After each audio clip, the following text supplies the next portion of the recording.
하나님 말씀 보도록 합니다. 신약성경 디모데후서 1장 7절과 8절 2절 보도록 하겠습니다. 디모데후서 1장 7절과 8절 2장 같이 읽겠습니다. 하나님이 우리에게 주신 것은 두려워하는 마음이 아니요 오직 능력과 사랑과 절제하는 마음이니 그러므로 너는 내가 우리 주를 증언함과 또는 주를 위하여 갇힌 자 된 나를 부끄러워하지 말고 오직 하나님의 능력을 따라 복음과 함께 고난을 받으라. 아멘. 지난번에는 한번 하나님 백성 시리즈 건너뛰고 다른 걸 이렇게 개별적으로 살폈는데 오늘은 연속해서 디모데에 대해서 살펴보도록 합니다.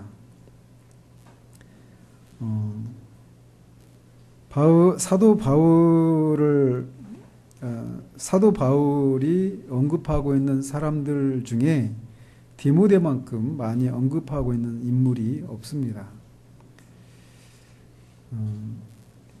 그래서 그가 어떤 사람인지, 또 그가 사도 바울과 어떤 일들을 했는지, 또 사도 바울은 그를 어떻게 판단을 했는지, 또 디모데는 바울을 어떻게 바라보았는지, 이런 것들을 통해서 그가 어떤 사람이었고, 또 그럼에도 불구하고 그가 또 어떤 우리에게 잘 알려지지 않은 그런 감추어진 모습들이 있는지, 이런 것들을 이렇게 살펴서 하나님의 백성들의 어떤 특징들을 좀 살펴보고자 합니다. 디모데는 어머니가 유대 여자였어요. 유닉이라고 하는 유대 여자였고 아버지는 헬라스 사람입니다. 이름은 언급되고 있지 않아요. 그래서 헬라스 사람 아버지와 유대인 여자, 경건한 유대인 어머니 유니게 사이에서 태어났는데 루스드라라고 하는 지역에서 태어났습니다. 그의 어머니 유니게가 어떤 경로로 예수 그리스도를 믿게 됐는지는 알 수 없지만 이 디모데후서 1장 5절에 보면 이 디모데의 외할머니, 그러니까 이 디모데의 어머니의 어머니죠. 그의 외할머니 로이스가 믿었던 것으로 보아서 아무래도 그 영향을 그 엄마도 받았을 것으로 우리가 유추해 볼 수 있습니다. 따라서 디모데는 한마디로 말하면 모태신앙인이었다라고도 할 수 있습니다.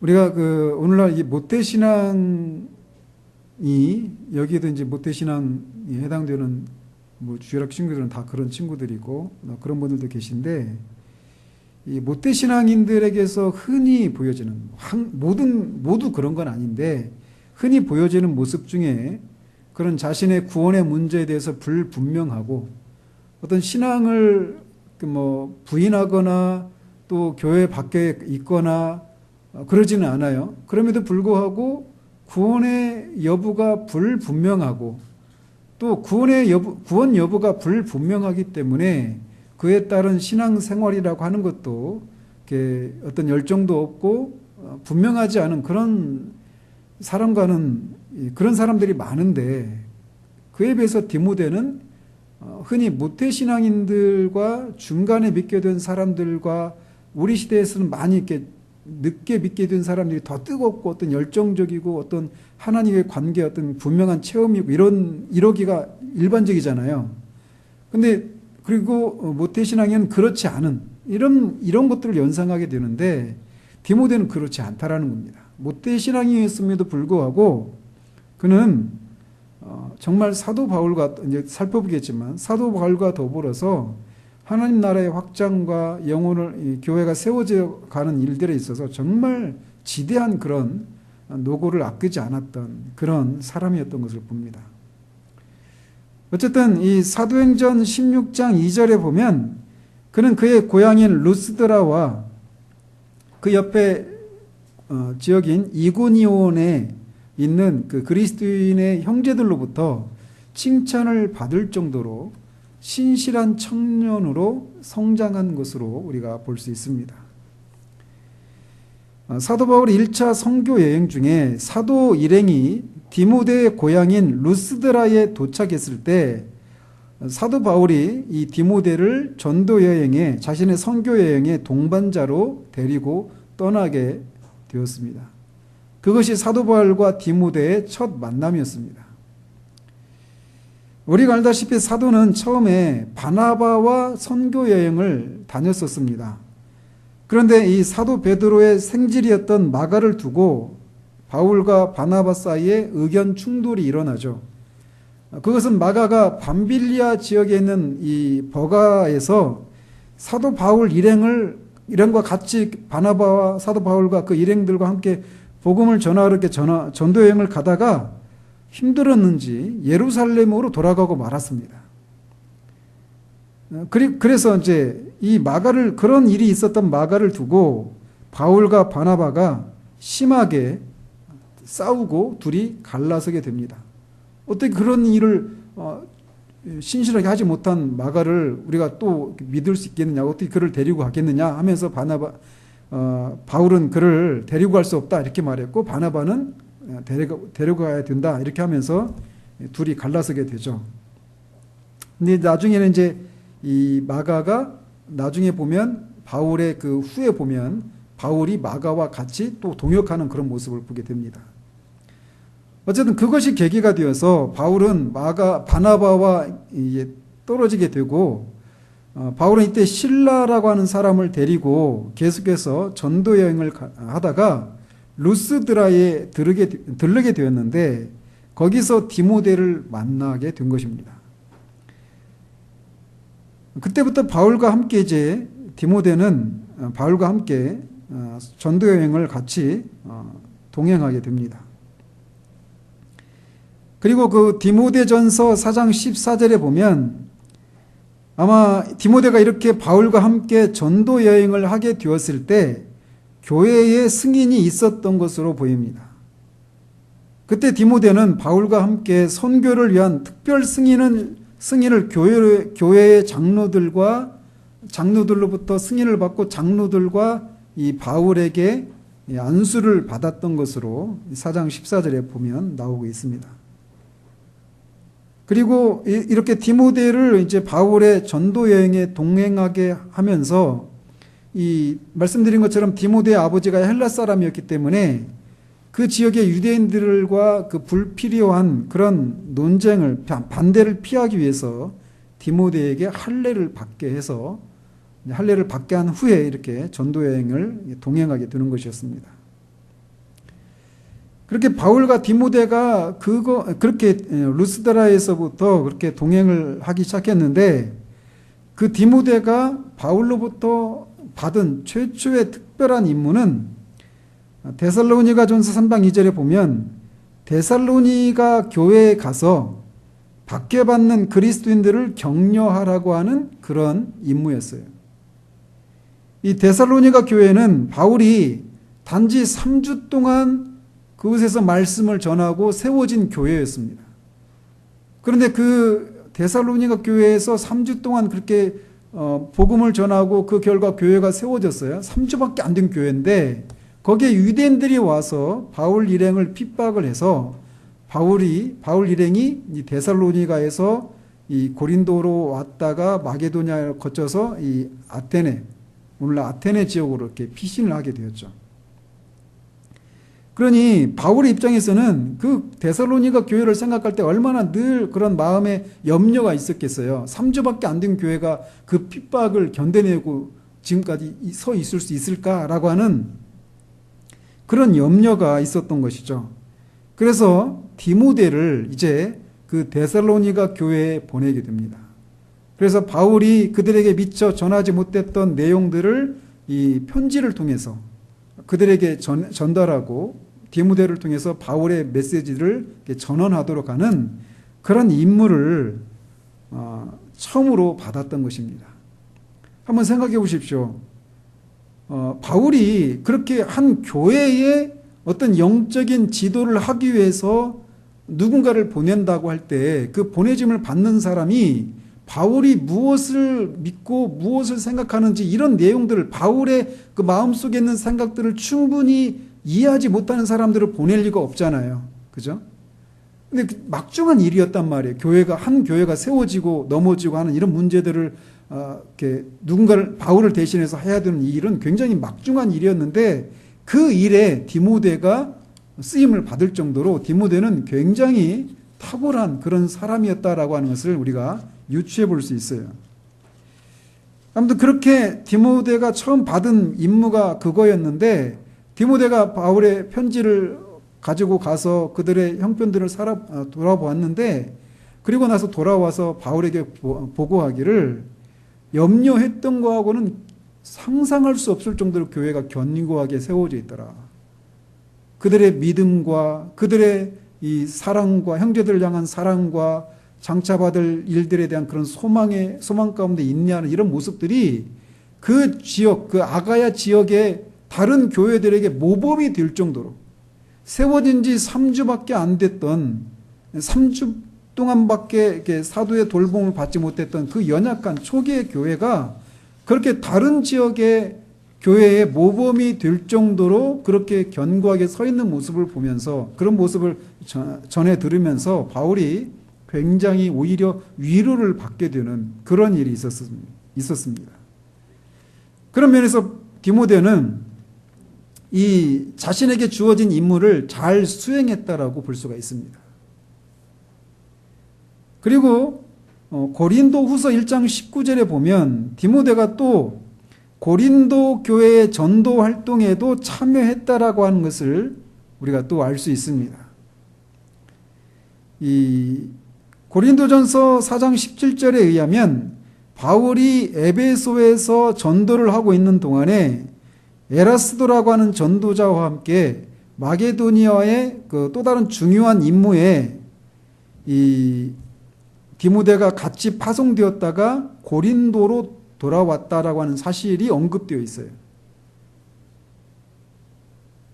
그리고 디모데가 그렇게 마게도니아 지역으로 보냄받았다가 다시 고린도로 이렇게 들어온 이유는 고린도 교회에서 일어나고 있는 여러 가지 문제들에 대해서 바울이 고린도에서 전했던 복음 메시지를 그들에게 다시금 생각나게 해서 그 문제들에 대한 답을 주기 위함이었어요.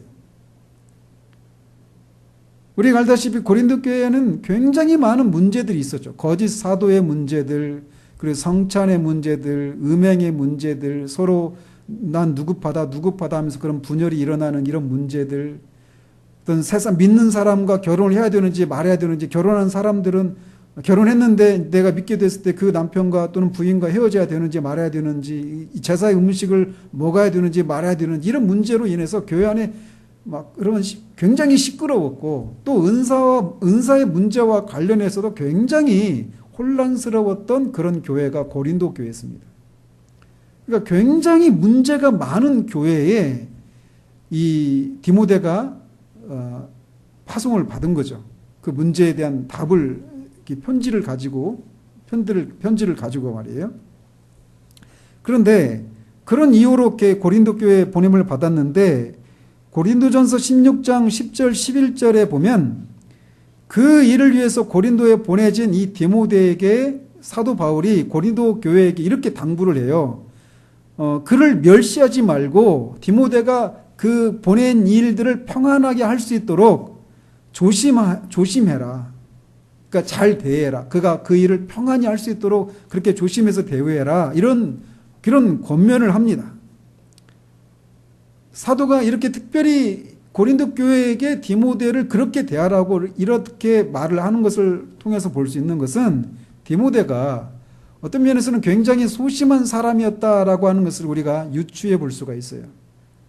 그러니까 그 사람들의 그 막 드센, 고린도 교회 사람들이 막 드세게 디모데를 막 그렇게 거칠게 대하고 무시하거나 멸시하는 이런 태도로 했을 때, 디모데가 자신이 보냄 받았을 때 자신에게 주어진 그 임무를 충분히 수행하지 못할지도 모르니까 그것을 염려해서 이렇게 특별한 이렇게 부탁을 하는 것으로 볼 때, 디모데는 그렇게 사도가 그런 부탁을, 특별한 부탁을 해야 할 만큼 사람들 앞에서 막 대담하고 용기 있고 막 이런 성격의 소유자는 아니었던 것을 우리가 유추해 볼 수 있다는 것이에요. 그런 이유로 이제 그런 목적으로 디모데가 고린도 교회에 보내졌는데, 이 데살로니가 교회에 보내졌을 때 그가 성공적으로 그 임무를 수행했던 것과는 달리 이 고린도 교회에 보내졌던 그 임무는 실패했던 것으로 우리가 볼 수 있습니다. 왜냐하면 고린도 후서가 다시 보내져야 했기 때문에 그래요. 비록 이 고린도 후서가 보내질 때 그 문안 인사에 디모데의 이름도 등장하긴 하지만, 그 고린도 후서 그 편지를 가지고 고린도 교회에 간 사람은 디모데가 아니라 디도였습니다. 그리고 디도를 통해서 사도 바울이 염려했던 일들이 하나님의 은혜로 다 해결되어서 이 고린도 교회가 하나님의 뜻대로 근심하고 돌아오게 되었다는 소식을 디도를 통해서 바울이 듣고 위로를 얻습니다.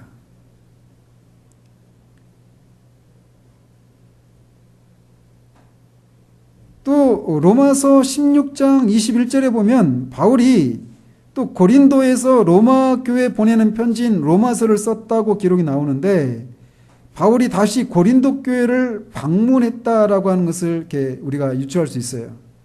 그래서 그때는 이제 디모데가 바울과 함께 고린도 교회에 동행했던 것을 이렇게 볼 수 있습니다. 즉 데살로니가 교회에 또 고린도 교회에 마게도니아의 어떤 지역에 바울을 대신해서 그렇게 파송되었고, 어떤 때는 성공을 했고 어떤 때는 그게 의도했던 만큼의 그런 성과를 거두지 못하는 그런 일들도 있었다라는 거예요. 또 사도행전 20장 4절 5절을 보면 바울이 예루살렘 교회를 돕기 위한 그 성도들의 헌금을, 막대한 헌금을 가지고 예루살렘을 방문하는데, 그때 디모데도 바울과 함께 동행했던 것을 볼 수 있습니다. 그리고 그 이외에도 바울이 감옥에 갇혀 있으면서 썼던 서신들인 골로새서나 빌레몬서, 빌립보서에도 디모데의 이름이 등장을 합니다. 그리고 빌립보서에 보면 바울이 감옥에 갇혀 있는 동안에 바울이 이 디모데를 빌립보 교회에 그런 안녕을 확인하기 위해서 디모데를 보내기를 간절히 원한다라고 하는 그런 메시지를, 그런 편지를 기록하고 있는 내용이 나와요. 그러니까 바울 서신 중에 갈라디아서를 제외하고는 바울 서신의 거의 대부분의 디모데가 다 등장을 해요. 그리고 그 속에서 굉장히 중요한 일들을 디모데가 감당하고 있었던 것을 볼 수 있어요. 그리고 나중에 보면 사도 바울이 처음에 로마 감옥에 갇혀 있다가 풀려나는데, 그렇게 풀려났을 때 마게도니아 지역으로 가거든요. 그런데 그때 바울은 마게도니아 지역으로 가고 디모데는 에베소 교회로 보내집니다. 그리고 에베소 교회에 보내진 이유는 그 교회에 들어온 거짓 교사들을 처리하고 공적인 예배, 그리고 교회를 감독할 그런 장로나 집사, 이런 사람들을, 어떤 사람들을 세워야 되는지 이런 것들을 하기 위해서, 그런 것들을 감독하도록 하기 위해서 에베소 교회에 디모데를 보냅니다. 그러니까 오늘날의 용어로 말하면 그 교회에 일종의 그 당위장으로 보내는 거예요. 그때도 디모데가 젊은 사람이었어요. 청년의 때라고 하는 이런 표현을 디모데 후서에서도 쓰거든요. 그러니까 굉장히 젊은 나이에 그렇게 막중한 일들을 감당할 수 있을 정도로, 그 사도가 그렇게 그에게 그런 임무를 주어질 정도로 그는 사도의 신실한 그런 신임을 얻고 있었고, 어느 정도 그런 능력을 가진 탁월한 사람이었다라고 하는 것을 우리가 알 수 있다는 거죠. 그러면서 그렇게 바울이 마게도니아로 가면서 에베소 교회에 디모데를 보낼 때, 디모데가 에베소 교회에서 처리할 일들을 신속히 처리하고 다시 만나기를 이렇게 바라곤 있었는데, 혹시 그 일이 지체될지도 모르니까 그 사이에 네가 에베소 교회에서 어떤 일들을 해야 되는지, 또 어떤 가르침들을 베풀어야 되는지, 어떤 것들을 주의해야 되는지, 이런 내용들을 기록한 편지를 보내요. 그게 뭡니까? 그게 디모데 전서예요.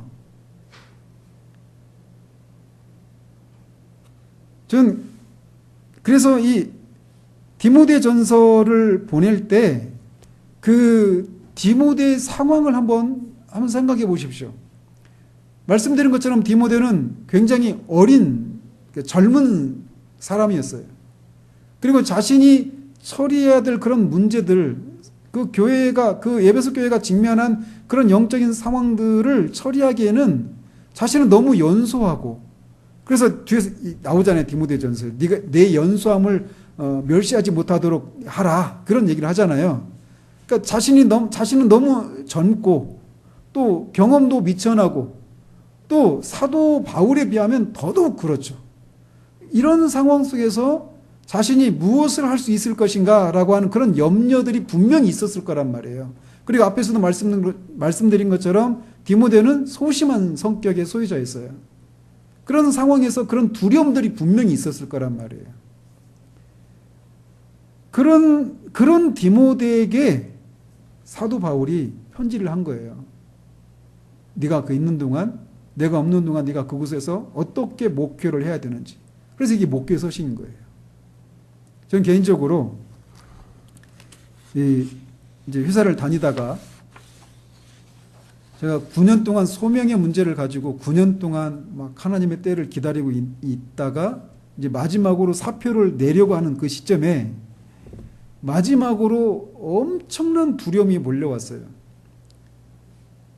이제 이 직장을 그만두면 내가 이제 앞으로 뭘 먹고 살지? 이런 두려움이 전혀 없었던 건 아닙니다. 근데 그 두려움보다 더 컸던 게 뭐냐면 내가 정말 부르심 받은 거 맞나? 이런 두려움. 그리고 부르심을 받았다 하더라도 내가 가서 교회에서 어떤 말씀들을 전하지? 이미 내 앞에 2000년 동안 수없이 많은 기라성 같은 그런 이 설교자들이 교회 안에 있었고 그들이 이미 진리를 다 전했는데 내가 무슨 새롭게 전할 그런 진리들이 내가 뭐가 있을까?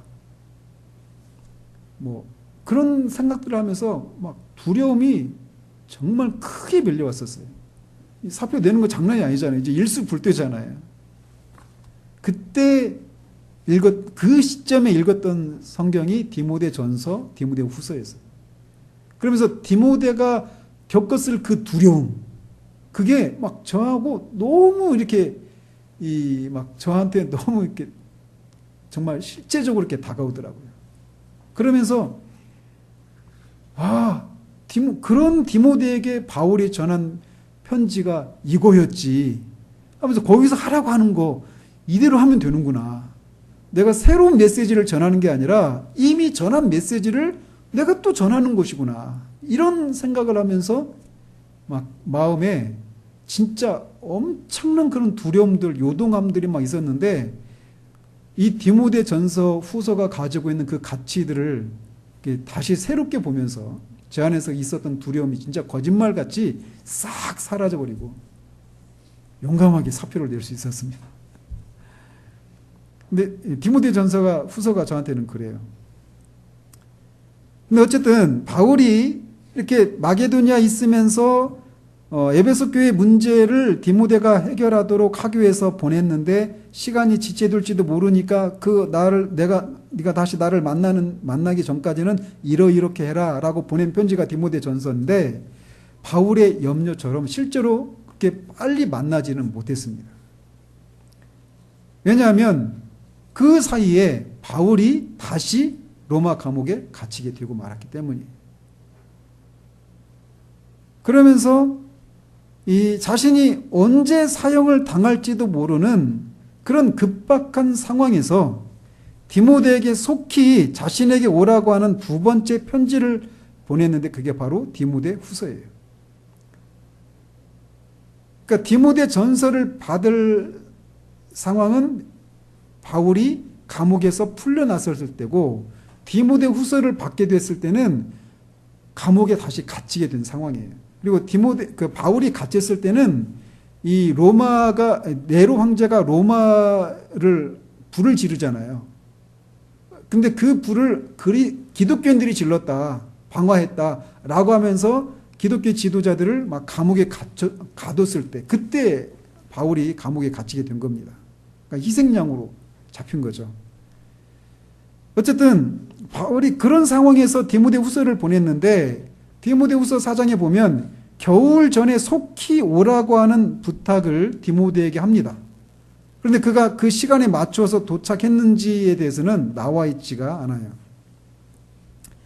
어쨌든 간략하게만 디모데가 사도 바울의 전도 여행에 있어서 어떤 역할들을 했는지를 살펴보았는데, 말씀드린 것처럼 갈라디아 교회를 제외한 신약의 모든 교회들과 서신들에 그의 이름이 등장하는 것을 볼 정도로 그는 바울 사역에 있어서 항상 함께했던 신실한 복음 전도자였다라고 하는 것을 알 수 있습니다. 그래서 신약의 인물 중에 사도들을 제외하고 디모데처럼 그렇게 많이 이름이 언급되는 사람이 없다고 할 정도로 그는 초대교회에 있어서 굉장히 중요한 역할을 감당했던 사람이었습니다. 그래서 사도는 그에 대해서 나의 동역자 디모데라고 하는 그런 표현을 했어요. 여러분은 이런 표현들이 어떻게 막 크게 다가오지 않을지 모르겠지만, 저는 목회자의 입장에서 사도 바울 같은 분이 나의 동역자다 이렇게 부른다라고 할 때 그 의미가 저로서는 굉장히 의미 있게 다가옵니다. 또 데살로니가전서 3장 2절에서는 우리 형제 곧 그리스도의 복음을 전하는 하나님의 일꾼인 디모데라고 하는 그런 표현을 하고 있습니다. 또 고린도전서 16장 10절에 보면 그도 나와 같이 주의 일을 힘쓰는 자임이라. 사도 바울이 디모데를 자신과 같이 주의 일을 힘쓰는 자다 이렇게 평가를 하고 있어요. 저는 이런 표현들 막 여기 계속 머무르고 싶을 정도로 이 말들이 주는 그 의미가 정말 얼마나 그게 디모데 입장에서는 그게 얼마나 큰 위로와 힘이 되었을 것인가 라고 하는 것이고, 또 바울이 디모데를 얼마나 높이 평가하고 있는가 라고 하는 것을 우리가 볼 수 있다는 거예요. 빌립보서 2장 22절에 보면 이렇게 되어 있어요. 내가 디모데를 속히 너희에게 보내기를 주 안에서 바람은 너희의 사정을 알므로 안위를 받으려 함이니. 앞에서도 말씀드린 것처럼 빌립보 교회에 편지를 보낼 때는 감옥에 갇혀 있었을 때예요, 바울이. 근데 그 감옥에 갇혀 있으면서 빌립보 교인들한테 편지를 보내는데, 그 편지를 보낸 이유가 뭐냐면 감옥에 갇혀 있는 바울에게 빌립보 교회가 헌금을 한 거예요. 그 감옥 생활을 잘 유지하는 데 필요한 것들을, 오늘날로 말하면 영치금 이런 것들이죠. 이런 것들을 많이 풍성하게 보내준 거예요. 그것에 대한 감사로 쓴 편지가 빌립보서예요. 그러면서 어쨌든 다 이때는 교회가 다 아직 연약한 때란 말이에요. 세워진 지 얼마 안 된 그런 교회들이기 때문에 그 교회를 세운 그런 사도 바울 입장에서는 모든 교회가 다 눈에 밟히는 거예요. 다 연약하니까. 그리고 자신 있게 안에 들어와 있는 동안에 교회마다 다 이리와 늑대들이 들어와서 영혼을 노략질하는 그런 일들이 벌어지고 있었거든요. 모든 교회들, 거의 대부분의 교회들 가운데서. 그러니까 그 안에 갇혀있는 입장에서는 굉장히 불안한 거예요. 염려가 있는 거예요. 그래서 디모데를 보내기를 바란다. 그래서 너희들이 잘 있다라고 하는 소식을 듣고 내가 안위를 얻기 위함이다. 이렇게 말을 하면서 이렇게 표현을 해요. 왜 디모데를 보내고 하느냐? 이는 뜻을 같이 하여 너희 사정을 진실히 생각할 자가 이밖에 내게 없음이라. 바울이 디모데를 어떻게 생각했는지 아시겠죠?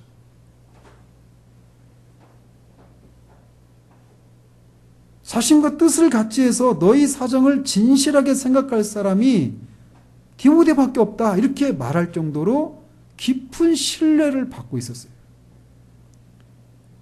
그러면서 그들이 다 자기 일을 구하고 그리스도 예수의 일을 구하지 아니하되 디모데의 연단을 너희가 안 하니 자식이 아버지에게 함같이 나와 함께 복음을 위하여 수고하였느니라.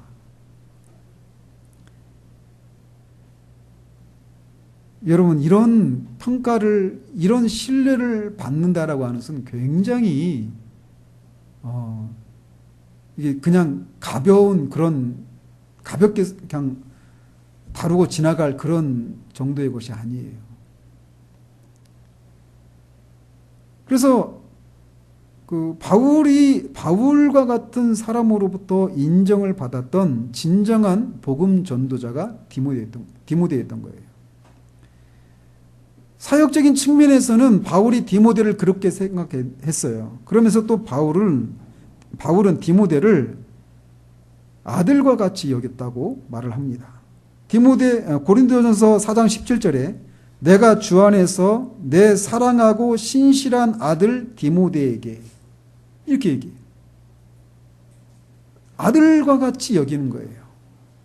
그리고 디모데전서 1장 2절에 보면 믿음 안에서 참 아들 된 디모데, 또 디모데 후서 1장 2절에서도 사랑하는 아들 디모데.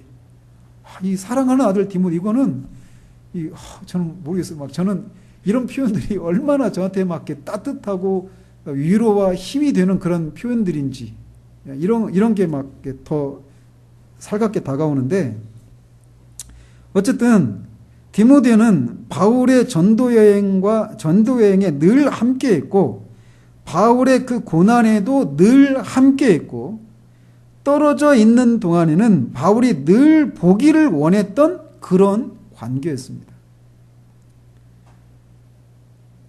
왜냐하면 그 믿음의 거장인 사도 바울조차 디모데를 보는 것이 그에게 큰 기쁨이었기 때문이에요. 디모데후서 1장 4절에 보면 내 눈물을 생각하여 너 보기를 원하면 내 기쁨이 가득하게 하려 함이니. 여러분, 누군가를 보는 것만으로도 막 그런 기쁨이 가득하게 만드는 그런 존재, 바울이 얼마나 디모데를 깊이 사랑하고 깊은 신뢰를 가지고 있었는지를 이런 표현을 통해서 알 수가 있는 거예요. 바울은 디모데의 믿음이 거짓이 없는 믿음이다라고 칭찬을 했습니다. 그리고 바울이 로마의 감옥에 갇혀서 순교를 앞둔 상황에서 마지막까지 찾았던 사람이 디모데였어요. 임종을 앞둔 사람이 자신과 같이 지냈던 사람들을 이렇게 부르거나 그렇게 만날 기회를 가지지 않겠어요. 근데 마지막으로 찾았던 사람이 디모데였습니다. 그래서 겨울이 오기 전에 속히 오라. 바울에게 있어서 디모데는 그런 존재였습니다. 이에 비해서 디모데는 바울을 또 어떻게 생각했는가? 디모데후서 1장 4절에 보는 것처럼 내 눈물을 생각하여 너 보기를 원하면 이라고 하는 말씀에서 알 수 있듯이 그는 바울의 안위를 늘 염려하고 그를 마음속에 두었던 그런 관계였다라고 하는 것을 알 수 있습니다. 바울에게 이렇게 칭찬을 받았던 사람이 얼마나 되는지, 칭찬을 했던 사람이 한두 명이 아니죠. 우리가 처음에 오네시모도 살폈잖아요. 나의 신복이라고 표현했잖아요. 그런 사람들이 많습니다. 에라스도, 디도, 이런 많은 사람들이 있는데 디모데만큼 이렇게 많은 칭찬을 받았던 사람이 없단 말이에요.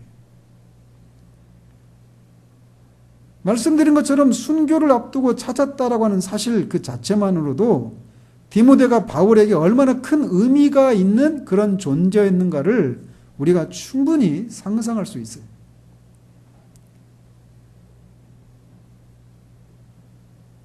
그런 디모데는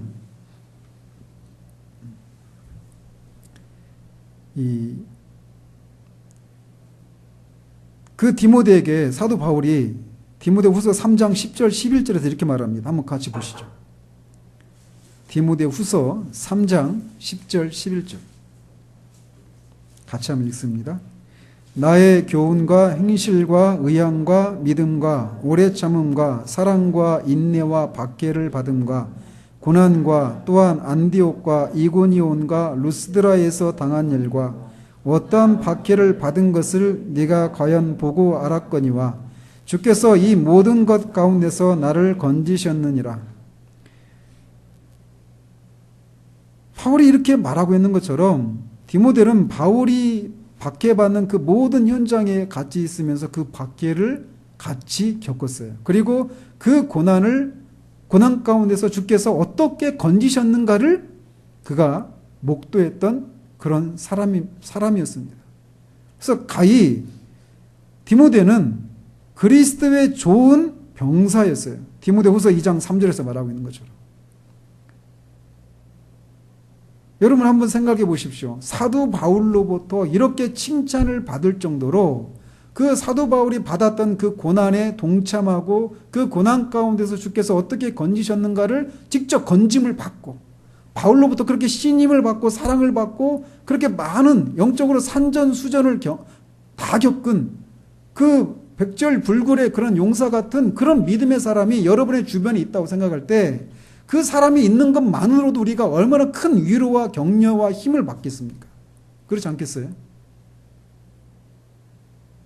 여러분이 저를 볼 때마다 제가 이런 사람이어서 정말 이렇게 하나님이 어떻게 도우시고 어떻게 인도하시고 하는 그래서 어떤 일을 만나도 주님이 주시는 그 능력과 힘으로 지혜로 그 모든 것을 다 헤쳐나갈 수 있는 사람 같아 라고 하는 그런 확신이 있을 때 여러분이 어떤 어려움과 어떤 고난을 겪을 때마다 그냥 직접적으로 어떤 도움을 받지 못한다 하더라도 그냥 그 자리에서 지키고 있는 것만으로도 큰 위로를 받잖아요. 그죠? 그런 사람이 있다면 바로 디모데가 그런 사람이었단 말이에요. 그래서 그는 어떤 위기가 닥쳐와도 흔들리지 않고 용기 있게 맞서서 싸워 이기는 그런 사람으로 우리가 상상할 수 있단 말이죠. 그런데 오늘 본문을 보십시오. 1장 7절 같이 한번 읽어보십시다. 시작. 하나님이 우리에게 주신 것은 두려워하는 마음이 아니요 오직 능력과 사랑과 절제하는 마음이니. 자, 하나님이 우리에게 주신 것은 두려워하는 마음이 아니요 라고 말하고 있는 것은 이 편지를 받고 있는 디모데가 심리의 상태가 어떻다라는 겁니까? 두려워하는 마음을 가지고 있었다라고 하는 것을 우리가 유추할 수 있는 거예요. 두려움 가운데 있는 디모데에게 용기를 불어넣어주기 위해서 쓴 편지가 디모데 후서란 말이에요. 그 디모데 후서를 쓴 목적 중 하나가. 즉 그렇게 영적으로 그런 산전수전을 경험한, 그래서 사도로부터도 정말 이밖에 너희들의 진심을 알 수 있고 나와 함께 그 주의 일을 힘쓰는, 그래서 내가 신뢰할 만한 사람은 이 디모데밖에 없다라고 말할 정도로 그런 큰 신뢰를 받고 있고 많은 경험을 고난 가운데서도 그것을 주님이 도우시는 그런 것을 통해서 그걸 뚫고 지나갔던 경험이 풍부했던 디모데가 두려워하고 있다는 거예요.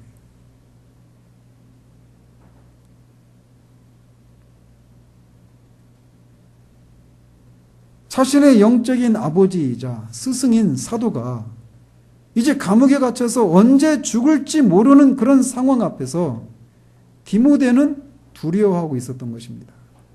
그리고 자신이 헤쳐나가야 될, 어쩌면 자신의 영적인 아버지 또 스승인 사도 바울이 없이 그가 떠난 후에도 그가 감당해야 될 그 일들 앞에서 자신은 너무나 작고 그 일들은 너무 큰 그 사실 앞에서 두려워하고 있는 거예요. 또 8절을 보십시다. 시작. 너는 내가 우리 주를 증언함과 또는 주를 위하여 갇힌 자 된 나를 부끄러워하지 말고 오직 하나님의 능력을 따라 복음과 함께 고난을 받으라. 이 얘기는 뭡니까? 지금 디모데가 어떻게 하고 있는 거예요? 감옥에 갇혀 있는 사도를 부끄러워하는 거예요. 그리고 읽지는 않았지만 12절에 보면 같이 한번 볼까요? 이로 말미암아 내가 또 이 고난을 받되 부끄러워하지 아니함은 내가 믿는 자를 내가 알고 또한 내가 의탁한 것을 그날까지 그가 능히 지키실 줄을 확신함이라. 사도 바울은 자신이 이렇게 복음 때문에 지금 갇혀 있잖아요. 감옥에 갇혀 있는데 그 사실 때문에 사도 바울은 부끄러워하지 않는다라는 거예요. 부끄러워하지 않는다. 부끄러워한다, 않는다. 이중 부정이잖아요. 이중 부정은 뭐예요? 강한 긍정이에요. 그러니까 내가 복음을 부끄러워하지 않는다. 이 얘기는 뭐냐면 나는 복음을 어떻게 한다는 거예요? 자랑한다라는 것입니다. 복음 때문에 감옥에 갇혀서 언제 죽을지 모르는 그런 상황 가운데 있는데 그 복음을 부끄러워하기는커녕 자랑스럽게 생각한다라고 말하고 있는 거예요. 오늘날 예수 믿으면 모든 것이 잘 되고 주님이 주시는 축복을 누리면서 평안하게 잘 산다, 잘 된다, 모든 것이 잘 된다라고 하는 이런 메시지들이 만연된 이런 상황 속에서 사도 바울의 모습 보면 부끄러워할 수 있는 거잖아요. 어떻게 주를 위해서 애를 썼는데 수고했는데 주님이 총애하는 그런 사람인데 어떻게 저렇게 초라한 모습으로 감옥에 갇혀서 죽는가? 이런 질문들 우리 안에서 누군가 직접적으로 우리에게 말하지 않아도 우리 안에서 끊임없이 생겨나는 생각들이잖아요. 일어나는 생각들이잖아요. 그죠? 그 생각 앞에서 우리는 예수 믿는 것을 후회하거나 자랑하지는 못하더라도 부끄러워하는 이런 모습들이 우리 가운데 있을 수 있단 말이에요. 근데 디모데가 그랬어요. 너는 내가 감옥에 갇혀 있는 것을 부끄러워하지 말아라.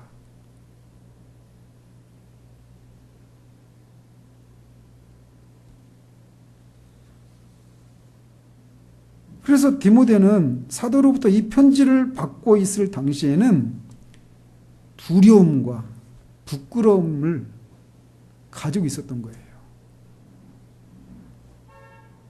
그리고 그 지점에서 그의 소심한 성격이 그대로 드러나고 있는 겁니다. 사도 바울이 뭐라고 합니까? 8절에서 나를 부끄러워하지 말고 어떻게 하라고요? 같이 읽어볼까요? 오직 하나님의 능력을 따라 복음과 함께 고난을 받으라.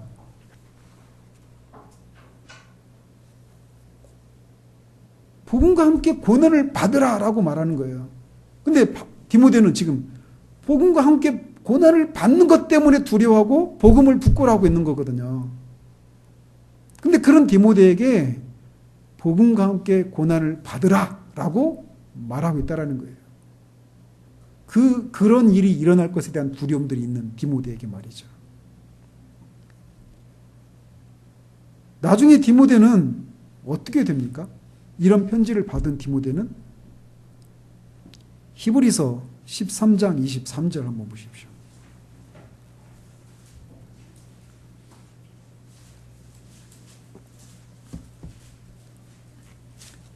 히브리서 13장 23절 같이 한번 읽어보겠습니다. 우리 형제 디모데가 노인 것을 너희가 알라. 그가 속히 오면 내가 그와 함께 가서 너희를 보리라. 디모데가 노였다는 얘기는 어쨌다는 거예요? 잡혀 있었다는 거죠. 어디에? 감옥에. 복음과 함께 고난을 받는 것에 대한 두려움을 가지고 있었고, 그래서 자신의 스승이 겪고 있는 그런 현실들을 보면서 복음을 부끄러워하고 있었던 디모데가 이 사도의 편지를 받고 이후에 복음과 함께 고난을 받아 감옥에 갇히는 그런 일이 일어난 거예요. 그런 이렇게 복음과 함께 고난을 받는, 그래서 전에 사도로부터 주의 일에 힘쓰는 예수 그리스도의 좋은 병사라고 하는 그런 평가를 받았던 그의 모습을 회복하는 모습을 보게 됩니다. 그의 본성적인 소심함을 극복하고 그가 그리스도의 좋은 군사로 복음과 함께 고난을 받는 그런 디모데로 서게 되는 것을 보게 돼요. 무엇이 디모데로 하여금 이렇게 그의 소심한 성격이 고스란히 드러나서 두려워하고 부끄러워했던 디모데를 그리스도의 좋은 군사로 복음과 함께 고난을 받는 사람으로 변화되게 했을까요? 그것은 주님의 은혜입니다. 우리가 사도 바울의 편지를 보면 항상 편지를 시작할 때 인사말, 그리고 끝날 때 그 끝 인사말, 거기에 보면 항상 등장하는 표현이 있어요. 특별히 디모데 전서 1장 2절 한번 보십시다. 디모데 전서 1장 2절 같이 읽습니다. 시작. 믿음 안에서 참 아들 된 디모데에게 편지하노니 하나님 아버지와 그리스도 예수 우리 주께로부터 은혜와 긍휼과 평강이 내게 있을지어다. 자, 그 다음에 디모데 전서 6장 21절 같이 은혜가 너희와 함께 있을지어다. 디모데 후서 1장 2절 같이 사랑하는 아들 디모데에게 편지하노니 하나님 아버지와 그리스도 예수 우리 주께로부터 은혜와 긍휼과 평강이 내게 있을지어다. 디모데 전서와 똑같죠? 자, 디모데 후서 2장 1절 2장 1절 시작. 내 아들아 그러므로 너는 그리스도 예수 안에 있는 은혜 가운데서 강하고. 후서 4장 22절 시작.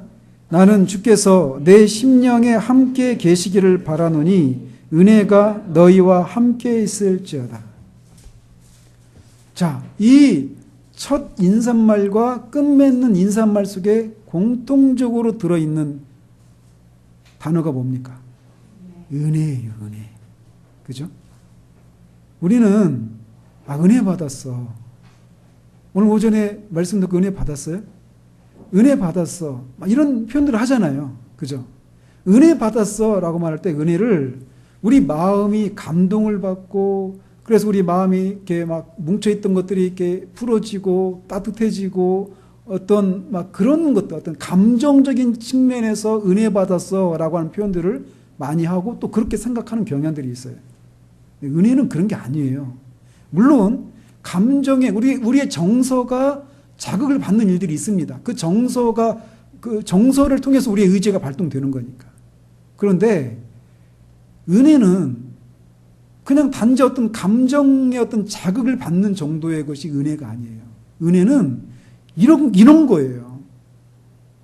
소심해서 자신이 직면한 그런 상황 앞에서 두려워하고 부끄러워했던 디모데 같은 사람이 고난을 받는, 그래서 부끄러워하지 않는, 두려워하지 않는 그런 군사로 우뚝 설 수 있는 실제적인 힘과 능력을 공급해 주는 거예요.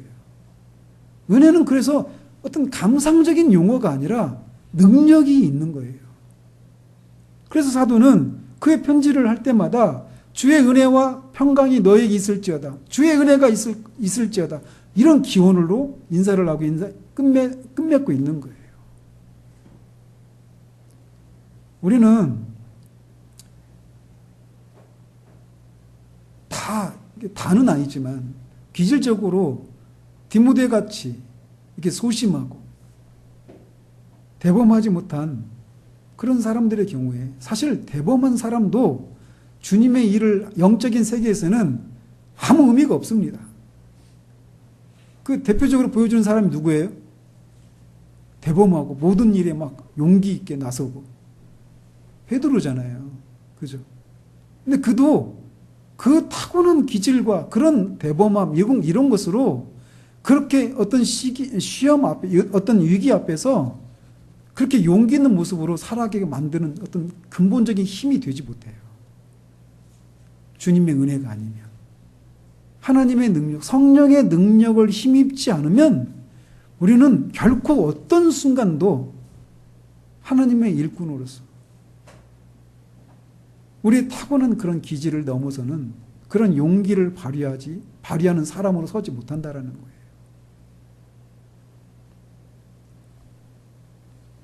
소심한 디모데가 주님의 은혜로 강해져서 그의 스승처럼 복음을 인해서 고난을 받는 삶을 살 수 있게 되었던 거예요.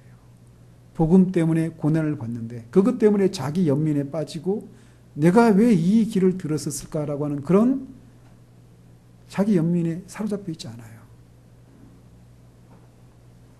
그것은 그가 주님의 은혜 가운데 있었기 때문이에요. 주님의 은혜가 있어야 우리가 우리의 삶을 살 수 있는 거예요. 복음을 부끄러워하지 않고 두려워하지 않고 디모데 같은 그런 일들이 우리 모두에게 있기를 바라요. 그래서 하나님이 우리에게 맡겨놓으신 그 삶을 우리가 살 수 있기를 바라요. 우리가 방금 전에 이 상실의 크기를 수치화하는 것이 의미가 있는가? 별로 의미가 없다고 그랬잖아요. 우리가 감당해야 될 그런 주님이 맡겨놓으신 그런 삶의 무게가 내가 더 무거워, 내가 더 가벼워 이렇게 논쟁하는 건 아무 의미 없어요. 모든 상실은 다 나쁜 것처럼 우리에게 맡겨주신 각자의 분량에 주어진 그 십자가는 서로 비교해보면 크고 작고 무겁고 가볍고 이렇게 나눌 수 있을지 모르지만 그 당사자에게는 다 무거운 거예요. 다 힘든 거예요. 다 어려운 것이고 두려운 일이에요. 근데 한결같이 그것을 할 수 있는 원천은 뭐냐? 주님의 은혜 가운데 있는 거예요. 주님이 우리에게 그런 삶을 살 수 있도록 우리의 타고난 기질을 뛰어넘는 그런 삶을 살 수 있도록 우리에게 그 은혜를 우리에게 주십니다. 그 은혜를 우리가 받아 누리기를 힘쓰고 그 은혜 가운데 있을 때 우리가 주님이 맡겨놓으신 그 일들을 능히 감당할 수 있게 됩니다. 기도하겠습니다. 하나님 아버지,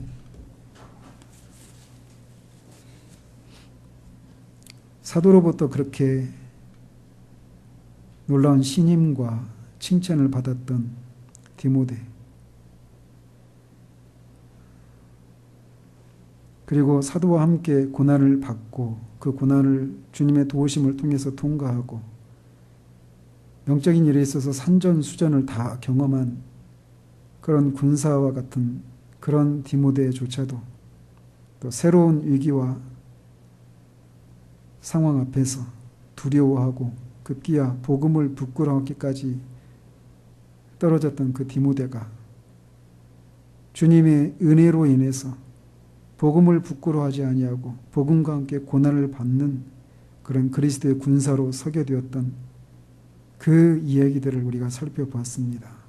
주님, 우리가 뚫고 지나가야 될 그 삶의 무게들 앞에서 우리는 너무 작고 초라한 그런 우리들의 모습들을 봅니다. 그런 모습들 앞에서 우리는 간간히 우리 안에서도 복음을 부끄러워하거나 또 우리가 직면한 상황들을 두려워하고 그래서 우리가 한 걸음도 내디딜 수 없을 것 같은 그런 마음이 우리 가운데 찾아올 때가 많습니다. 그럴 때마다 디모데를 그렇게 능하게 하셨던 그 동일하신 주님의 은혜가 성령의 능력으로 우리 가운데 임하는 그 주님의 은혜가 우리에게도 가능하다는 사실들을 기억하고 우리가 직면한 그런 위기 앞에 복음을 부끄러워하고 두려워할 법한 그런 상황 앞에서 디모데를 능하게 했던 그 주님의 은혜로 우리도 그 상황들을 뚫고 지나가는 삶을 살아가는 우리들 될 수 있도록 주님 도우시기를 원합니다. 예수 그리스도 이름으로 기도합니다. 아멘.